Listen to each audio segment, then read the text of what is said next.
বরিশালে দ্রব্যমূল্যের নিয়ন্ত্রণে সাধারণ শিক্ষার্থীদের বাজার মনিটরিং। বরিশালে দ্রব্যমূল্যের ঊর্ধ্বগতি ও সাধারণ মানুষের নাবিশ্বাস ঠেকাতে বাজারে মনিটরিংয়ে বেরিয়েছেন সাধারণ শিক্ষার্থীরা।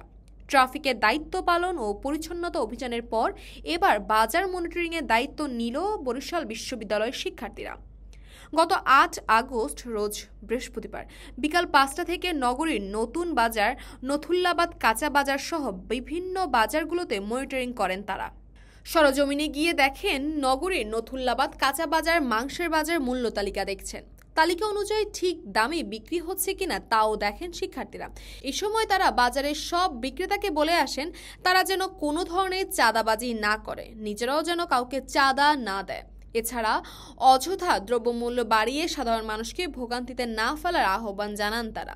এ সময় দ্রব্যমূল্যের ঊর্ধ্বগতির জন্য পাইকারি বাজারে সিন্ডিকেটকে দায়ী করেন খুচরা বিক্রেতারা।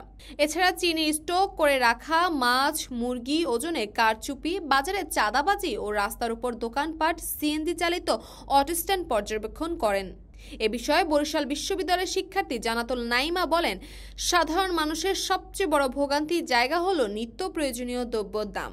এজন্য আমরা বরিশালে পাইকারি বাজার সহ বিভিন্ন বাজারে মনিটরিংয়ে এসেছি। আমরা আড়তে, পাইকারি, খুচরা বিক্রেতাদের সঙ্গে দ্রব্যের দাম নিয়ে কথা বলি। তারা আমাদের জানিয়েছেন এখন থেকে ব্যবসায়ীরা সীমিত মুনাফায় দ্রব্য বিক্রি করবেন। আজ থেকে নগরের প্রত্যেকটা বাজারে আমাদের টিম ও অন্য সাধারণ শিক্ষার্থীদের মনিটরিং চলবে যাতে জনগণের কষ্ট